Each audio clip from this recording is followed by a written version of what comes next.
आज हम स्टार्ट करने वाले हैं कॉजेज़ ऑफ इन्फ्लेशन। इसमें हम डिमांड साइड और सप्लाई साइड में हिंदी और इंग्लिश दोनों में ही बताऊंगा, तो आपको दिक्कत ना हो इसलिए मैंने आपको क्वेश्चन भी लिख रखा है। आप इसको अंडरस्टैंड कर लेना और पेपर में एज इट इज़ लिख के आ जाना। तो डिमांड साइड में हम क्या करेंगे, यानी कि मांग पक्ष और पूर्ति पक्ष। यानी कि मांग के बढ़ने से किन कारणों से मांग जैसे जैसे बढ़ती है तो इन्फ्लेशन यानी कि महंगाई कैसे बढ़ती है, इसके बारे में हम ये डिस्कस करेंगे points. Increasing in public expenditure यानी कि सार्वजनिक व्यय में वृद्धि करना, लोगों के पास ज़्यादा पैसा आ जाएगा। जब सरकार पैसा ज़्यादा बनाएगी तो लोगों के पास आएगा वो पैसा। पैसा ज़्यादा आएगा तो लोगों की इच्छाएं क्या हैं, असीमित है। वो अपनी इच्छाओं को पूरा करने के लिए बाज़ार में जाकर अपनी इच्छाओं के अनुसार चीज़ों को खरीदेंगे, डिमांड करेंगे। और डिमांड बढ़ जाती है चीज़ों की, पर उत्पादन तो नहीं बढ़ा, प्रोडक्शन तो नहीं बढ़ा ना। ये एक पेन पहले 10 रुपए का था, आपके पास पैसा ज़्यादा आ गया, आप ज़्यादा खरीदोगे, पर बना तो लिमिटेड स्टॉक में है ना वो पेन का बॉक्स। तो इससे क्या होगा, प्राइस बढ़ जाते हैं उस पेन के या फिर किसी भी चीज़ के प्राइस बढ़ जाते हैं, इसलिए इन्फ्लेशन देखने को हमें मिलता है। तो फिर दूसरा क्या पॉइंट है, चीप मॉनेटरी पॉलिसी, सस्ती मौद्रिक नीति। इसमें क्या होता है कि जो सेंट्रल बैंक है, भारत का सेंट्रल बैंक कौन है, आरबीआई। आरबीआई क्या करता है, अपनी सस्ती दरों पर ही लोन्स देगा लोगों को। लोन्स देने के बाद क्या करेंगे, लोग लोन्स लेंगे, उनके पास क्या आ जाएगा, पैसा आ जाएगा। अब वो पैसे से क्या खरीदेंगे, कोई कार खरीद लेगा, कोई अपने घर बनवा लेगा। तो फिर क्या हो गया, उन्होंने अपने पास जो पैसा आया उससे डिमांड क्रिएट करी, और डिमांड जब क्रिएट होगी तो वही बात है कि प्रोडक्शन सीमित हुआ है। यानी कि प्रोडक्शन सीमित हो रहा है कि चीज़ें तो एक निश्चित स्टॉक में बन रही है ना, तो इससे क्या होगा, जो प्राइस है वो बढ़ जाएगा। तो ये भी एक कारण है कि चीप मॉनेटरी पॉलिसी, सस्ती मौद्रिक नीति से जो रेट, इसमें क्या होता है, जो सेंट्रल बैंक है वो रेट्स कम दरों पे अपना लोन्स निकालता है, जिससे लोन्स लोग खरीदते हैं, जिससे लोगों की डिमांड बढ़ती है और वो बाज़ार में जाकर अपनी इच्छाओं की पूर्ति करते हैं, जिससे प्राइस बढ़ता है। और प्राइस जब भी बढ़ता है, आपको पता है इन्फ्लेशन तभी होता है।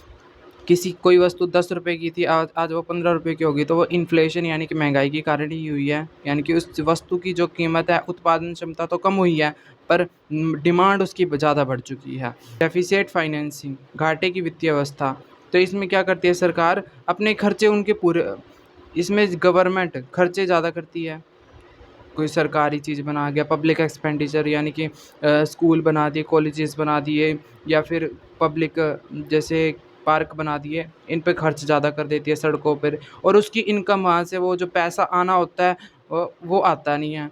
तो इससे क्या होता है, जैसे सरकार द्वारा ज़्यादा पैसा छापने लगती है, तो क्या करती है सरकार, उस चीज़ को कवर करने के लिए उन्हें घाटे की वित्तीय अवस्था अपनानी पड़ती है। वो ज़्यादा पैसा छापते हैं, ज़्यादा पैसा छापेंगे तो फिर वो क्या होता है, लोगों के पास पैसा ज़्यादा आता है। फिर वो पैसे ज़्यादा आता है तो उनकी परचेजिंग पावर बढ़ जाती है।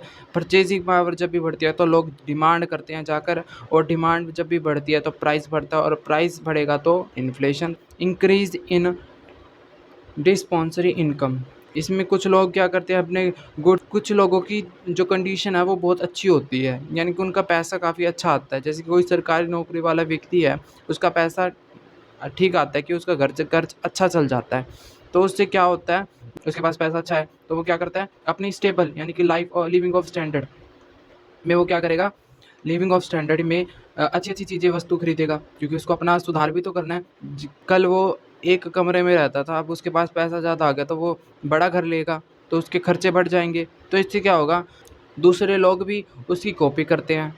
तो भाई अगर पड़ोसियों को लेके देख लो, अगर पड़ोसी के अगर घर बनाने लग जाता है तो दूसरा पड़ोसी सोचता है, ओहो! इसने घर बना लिया, मैं पीछे रह गया। तो वो अपनी क्या करता है, उसके पास इतनी इनकम नहीं भी है ना दूसरे पड़ोसी के पास, तो वो अपनी स्टॉक जमा राशि में से निकाल कर धन उस वस्तु को या उस चीज़ को खरीदने की चेष्टा करता है, यानी कि वो उस चीज़ को खरीदने की इच्छा, डिमांड करता है। डिमांड बढ़ जाती है, इस वजह से जो प्राइस है वो बढ़ते हैं वस्तुओं के, और फिर इन्फ्लेशन देखने को मिलता है। काला धन, ब्लैक मार्केटिंग। काला धन वह है, और वैसे अब काला धन नॉर्मल सी बात है, काला धन होता है कि सरकार को जितना पैसा उसके पास है एक व्यक्ति के पास, उसका वो हिसाब किताब ना दे, उसे हम ब्लैक मनी कहते हैं। यानी कि वो अपने पास उस चीज़ को रख लेता है और उसका हिसाब किताब नहीं देता, टैक्स नहीं भरता, उसे हम ब्लैक मनी कहते हैं। ठीक है? तो उसके और एक बात और कि भाई जिस व्यक्ति के पास ब्लैक मनी है, काला धन है, उसके पास तो पैसे की कमी नहीं है, तो वो क्या करेगा, जाकर वस्तुएं खरीदेगा। वस्तुएं खरीदेगा तो उसकी डिमांड बढ़ जाती है, उससे क्या होगा, प्राइस बढ़ेंगे, और प्राइस बढ़ेंगे तो इन्फ्लेशन देखने को मिलेगा। हर एक बात, प्राइस बढ़ेगा इन्फ्लेशन, प्राइस बढ़ेगा इन्फ्लेशन, डिमांड बढ़ेगी, डिमांड के बढ़ने से ही इन्फ्लेशन, प्राइस बढ़ता है, और प्राइस के बढ़ने से ही इन्फ्लेशन होता है। महंगाई, प्राइस ही तो बढ़ेगा तभी तो महंगाई दिखेगी ना। इंक्रीज इन इन्वेस्टमेंट, इन्वेस्टमेंट के, यानी कि इन्फ्लेशन का एक महत्वपूर्ण कारण इन्वेस्टमेंट करने से भी है। ठीक है, इन्वेस्टमेंट की मात्रा में वृद्धि होने के फलस्वरूप पूंजीगत वस्तुओं जैसे कि प्राइवेट थिंग्स, जैसे कि कोई भी सरकारी चीज़ मिले और एक प्राइवेट चीज़ मिले, वो है यहाँ पर पूंजीगत, प्राइवेट वस्तुओं की कीमतें बढ़ने लगती हैं। इंक्रीजिंग इन पॉपुलेशन, और भारत में तो ये है भी कि पॉपुलेशन के बढ़ने से, जनसंख्या के बढ़ने से डिमांड बढ़ जाती है, क्योंकि जो साधन है, संसाधन है, या साधन है या कच्चा माल है, वो एक लिमिटेड क्वांटिटी में है। ठीक है, तो उसको यूज़ करने वाले ज़्यादा हो जाएंगे, तो उस वस्तु की जो प्राइस है, कीमत है, वो बढ़ेगी, ऑटोमेटिक है, नॉर्मल है, बात है। इससे ये भी एक कारण है कि इंक्रीज ऑफ पॉपुलेशन, जनसंख्या में बढ़ोतरी होने के कारण, जैसे भारत में देख लो कि क्या है, कितनी जनसंख्या है, काफ़ी जनसंख्या, इसी वजह से, जनसंख्या के बढ़ने से जो प्राइस है वो बढ़ता है, कीमतों का डिमांड बढ़ती है, डिमांड के बढ़ने से फिर प्राइस बढ़ता है। इंक्रीज इन एक्सपोर्ट, एक्सपोर्ट क्या होता है, बाहर में हम चीज़ों को निर्यात करें, तो एक्सपोर्ट इन इंक्रीजिंग एक्सपोर्ट में दो कारण हैं, एक फ़ायदा भी हो रहा है, एक नुकसान भी हो रहा है। वो क्या फ़ायदा क्या हो रहा है कि हम एक्सपोर्ट, अगर हम एक पेन बना रहे हैं, भारत में पेन बना रहे हैं, और वो एक्सपोर्ट हम बाहरले देश में करते हैं, फॉरेन कंट्री में करते हैं, तो वहाँ से हमें पैसा मिलेगा। ठीक है, वहाँ से हम पैसा मिलेगा तो यहाँ पर हमारी जो परचेजिंग पावर है वो बढ़ जाएगी, उधर की करेंसी हैवी है तो यहाँ पर हमारी परचेजिंग पावर बढ़ जाएगी। इससे क्या होगा, यहाँ पर जो प्रोडक्शन, यहाँ पर तो सीमित है ना साधन, वो पेन जो मैन्युफैक्चर हुआ, यहाँ पर उसकी किल्लत हो जाएगी, कमी हो जाएगी, तो यहाँ पर नुकसान क्या है कि इधर भारत में डिमांड बढ़ जाएगी। तो सप्लाई साइड इन्फ्लेशन के बारे में हम देखेंगे, कॉज का ये दूसरा कारण है, यानी कि कॉजेज ऑफ इन्फ्लेशन का दूसरा पॉइंट है सप्लाई साइड, यानी कि पूर्ति पक्ष। इसमें जो सप्लाई साइड है वो गिर जाती है, कि सप्लाई के गिरने से, पूर्ति के गिरने से कैसे इन्फ्लेशन दिखने को मिलता है। तो सबसे पहला पॉइंट है उत्पादन में कमी, यानी कि लेस प्रोडक्शन। कोई भी अगर प्रोडक्शन कम करेगा तो उस चीज़ का प्राइस, जिस चीज़ का उन्होंने प्रोडक्शन किया है, वो कम हो जाएगी, और कम हो जाने की वजह से डिमांड जो है उसकी बढ़ जाएगी, और डिमांड बढ़ेगी तो उसका प्राइस बढ़ेगा, और प्राइस बढ़ेगा, इन्फ्लेशन आएगा। ठीक है, तो इससे क्या होगा, सप्लाई को हमने कम कर दिया, कि कोई चीज़ बनाई उसको कम बनाई। फिर आता है कृत्रिम अभाव, यानी कि बनावटी इन्फ्लेशन, या आर्टिफिशियल स्केर्सिटी। ठीक है, ये इंग्लिश में बोले तो इसमें क्या होता है कि हम कृत्रिम, बनावटी रूप से सप्लाई को कंट्रोल करते हैं, कंट्रोल सप्लाई को करेंगे, यानी कि सब बनावटी रूप से सप्लाई को गिरा देंगे, और गिराने के बाद क्या होगा, डिमांड जब बढ़ेगी तो उस चीज़ को हम प्रॉफिट में बेचने की कोशिश करेंगे। जैसे एग्जांपल के लिए, अगर एक मंडी है, मंडी में एक व्यापारी टमाटर को, यानी कि टमाटर अच्छे क्वांटिटी में आ रहे हैं बाहर से, पर उस शहर में एक ही मंडी थी बड़ी, और एक व्यापारी ने सारे टमाटर खरीद लिए और अपने पास स्टॉक बना कर रख लिया उस व्यापारी ने। तो उसने क्या करा, बनावटी रूप से, अब उसी के पास हैं सारे टमाटर, तो फिर वो क्या करेगा, बनावटी रूप से वो अपनी मर्जी से एक दिन 2 दिन रुक कर उसका प्राइस बढ़ाकर लोगों को बेचेगा, और लोग खरीदेंगे। इसे भी हम क्या कहते हैं, सप्लाई को उसने बनावटी रूप से कंट्रोल किया, यानी कि सीमित करा। और सरकार की कर नीति, यानी कि टैक्सेस पॉलिसी ऑफ गवर्नमेंट, तो सरकार क्या करती है इसमें, लो उत्पादन पे, यानी कि एक वस्तु पर सरकार टैक्स लगा देगी। अब टैक्स लगा देगी तो जो ये प्रोडक्शन करता है, यानी कि वो क्या करेगा, अपने पास से तो टैक्स देगा नहीं वो, तो वो क्या करेगा, उस लास्ट प्रोडक्ट में ही वो अपना पैसा जोड़ देगा। इससे क्या होगा कि वो उसका प्राइस बढ़ जाएगा। तो government taxes policy of government में यही होता है कि टैक्स, जो गवर्नमेंट जो टैक्स लगाती है, इससे भी जो है प्राइस है वो बढ़ जाते हैं, और इन्फ्लेशन देखने को मिलती है। फिर अगला है खाद्य की कमी, शॉर्टेज ऑफ फूड ग्रेन। ये तो ईजी है जमाई, नाम से पता चल गया होगा कि कैसे मौसम भी एक इफेक्ट डाल सकता है, कि खाने की खाद्य वस्तुओं पर क्या होता है, शॉर्टेज ऑफ फूड ग्रेन में क्या होता है कि किसी तूफ़ान से, ओलों से जो फ़सल है वो ख़राब हो गई और ख़राब होने की वजह से जो प्रोडक्शन है वो कम हुआ और कम होने के कारण उसकी सप्लाई घट गई, ठीक है? तूफ़ान आया, बारिश आई तो उत्पादन है वो घट गया और घट गया तो सप्लाई भी कम होगी उसकी। जब सप्लाई कम होगी तो फिर उसका जो डिमांड है वो तो ज़्यादा है, लोग तो ज़्यादा हैं।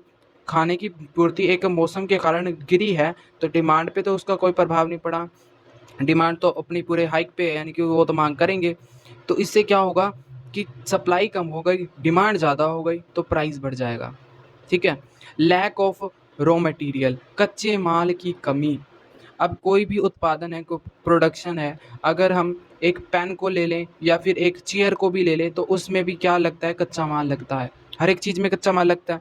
तो वो कच्चा माल ही अगर उसमें कमी आ जाए, इससे हमें क्या देखने को मिलता है कि लैक ऑफ रॉ मटेरियल, कि कच्चे माल की कमी से भी इन्फ्लेशन जो है देखने को मिलता है। जब कच्चा माल ही नहीं होगा तो प्रोडक्शन नहीं होगा, प्रोडक्शन कम होगा, वो कैसे ना कैसे तो प्रोडक्शन करेगा, पर होगा, प्रोडक्शन तो होगा, पर वो थोड़ा कम होगा और वो कम होगा तो इससे क्या होगा? सप्लाई गिर गई और जब सप्लाई गिर गई तो डिमांड तो हमारी फुल पे है, डिमांड तो करेंगे लोग, उन्हें तो चाहिए चीज़, तो वो क्या करेंगे? उस चीज़ के वस्तु बदले में हाई प्राइस भी देने को तैयार हो जाएंगे, पर वो उस चीज़ को खरीदेंगे, ठीक है? वॉर यानी कि युद्ध।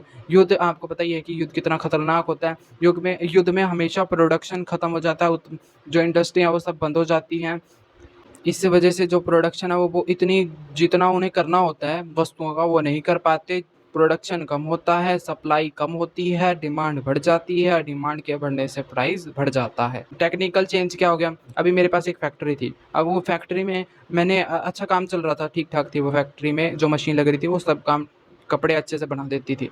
पर अब नई टेक्नोलॉजी आने के कारण उसमें क्या हो गया, एक और मार्केट में एक नई मशीन आ गई, वो उससे पिछली वाली मशीन से काफ़ी स्पीड में काम कर देती है और एक्यूरेट भी, और काफ़ी अच्छे क्वालिटी के कपड़े बनाते हैं और उससे ज़्यादा कम समय में ज़्यादा प्रोडक्शन कर लेती है।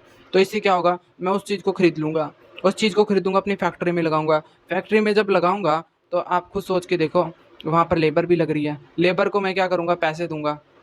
वो काम नहीं करेंगे उस टाइम, क्योंकि वो जो नई मशीन जो मैंने लगाई है, उसको लगाने के लिए भी तो टाइम चाहिए।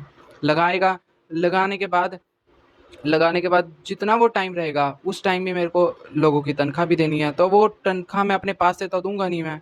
तो लास्ट में मैं प्रोडक्शन यानी कि उत्पादन के फाइनल प्राइस में जोड़ दूँगा, जिससे प्राइस बढ़ जाएगा, ठीक है?